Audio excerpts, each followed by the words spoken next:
switch gears a little bit and talk a little bit about education. A number of our folks have said, our candidates have said that public education is important. And so the question is, and how specifically would you support our public schools in working with the school board? Specifically, how do you plan to address any future budget shortfall that have plagued Richmond Public Schools? We'll start with Ms. Page. Certainly. I fully support Richmond Public Schools. In addressing the shortfalls, we need to, assess the needs and prioritize the needs for education in the school system that will support our children and support our teachers. Richmond, we all know it's a cost to educate our children. But we must do it in a way that we can work together with the city administration, city council, and the school board.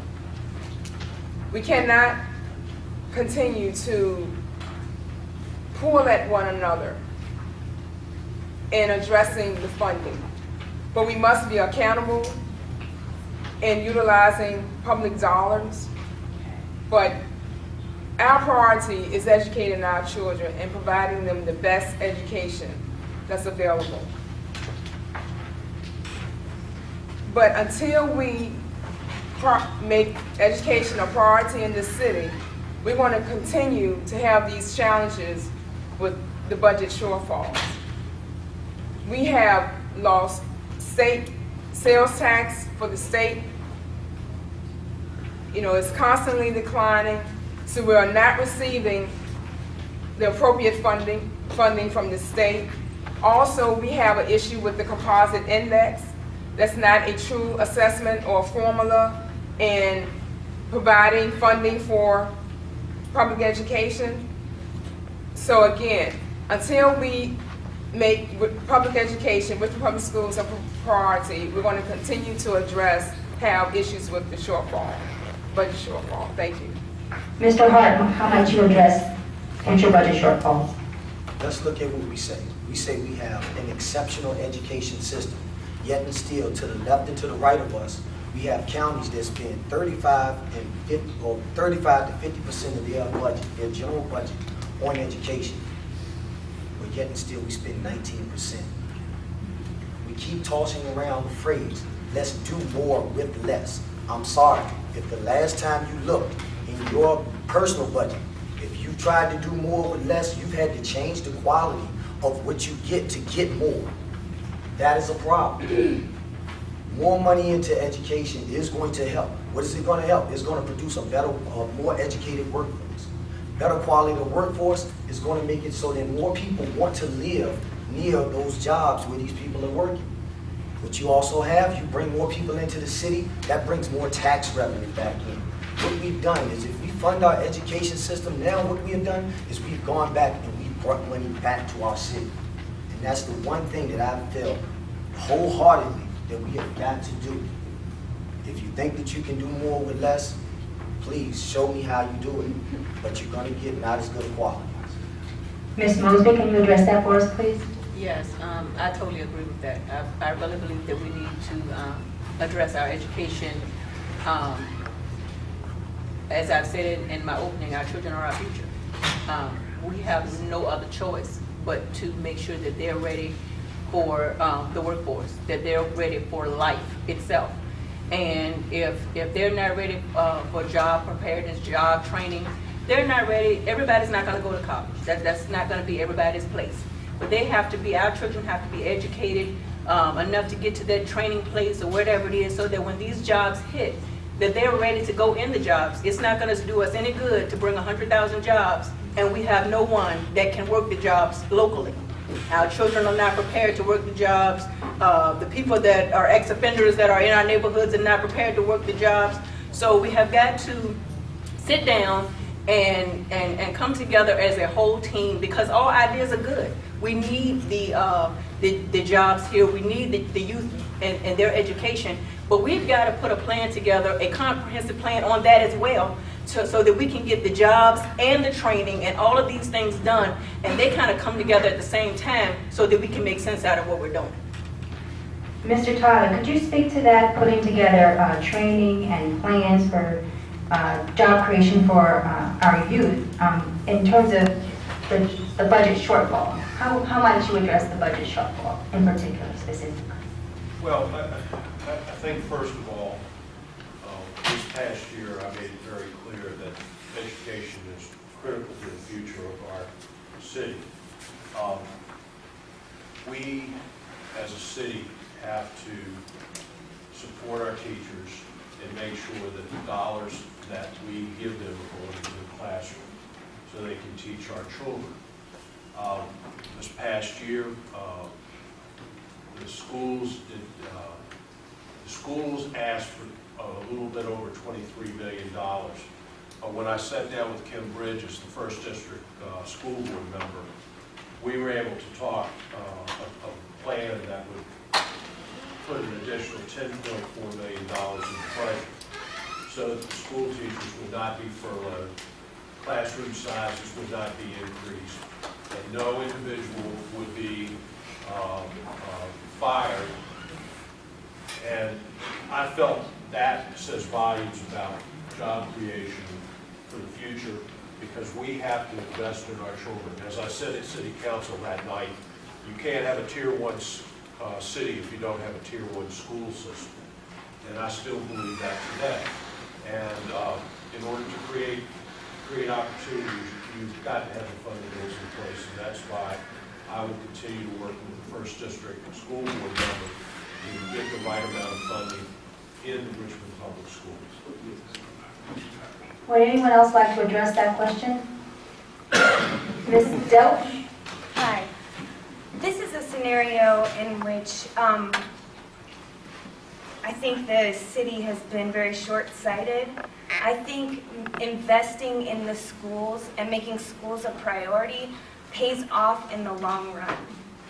I have seen the difference a good community school makes in a child's life and the trajectory of their life. The investment that the city makes in the school helps the child develop a sense of community, that their community cares about them, and so then they develop a care for their community. I think it's very important that the school board and the city council work together, because we're all in this together, the kids, everybody, we're all in it together, and we need to be able to sit down and talk about it and come to a good solution. Thank you. Ms. Shewmake? Well, I would agree with, I think, what everybody is saying.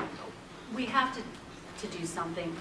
I think one of the problems is we haven't had a substantive discussion as a community on what we're looking for from the schools and what we can realistically provide. We have a huge population that are at or below the poverty level. They are starting school unprepared. They are learning to fail early in school. They are therefore dropping out later in school. We have to do something with that. I'm not going to say throwing more money at the situation with everything else remaining the same is going to be the answer. We do have work to do. One thing I would like to see the council, school board entertain is allowing the business community to become a part of the process. Why don't we talk to them about sponsorships of some of these school programs?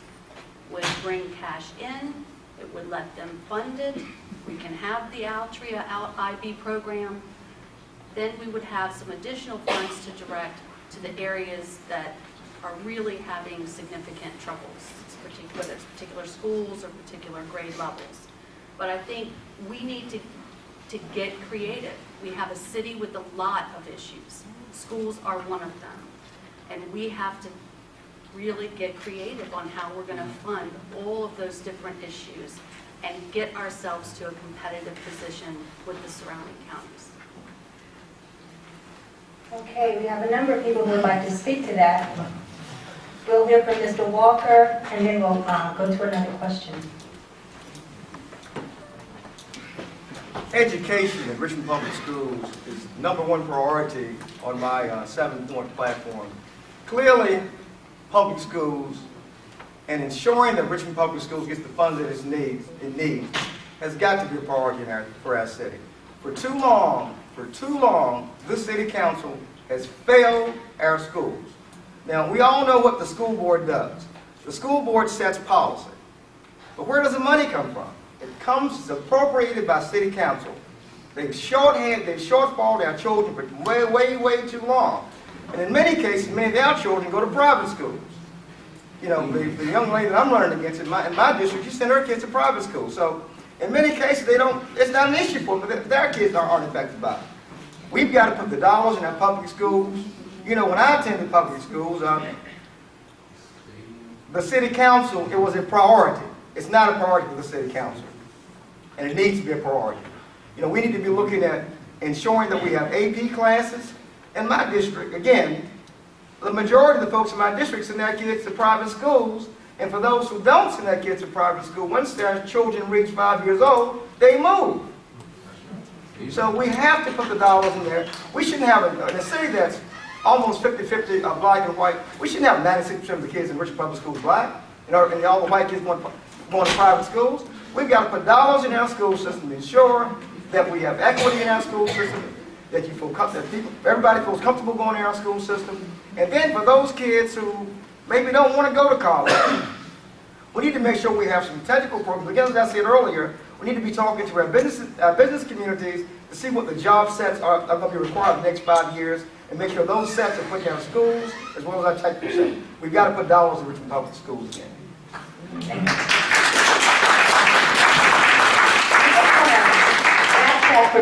For just a second, just to get to a quick question, if someone on the panel could answer this for us. What happened to the ordinance in Richmond which prevented city parks from being sold? Is there such an ordinance?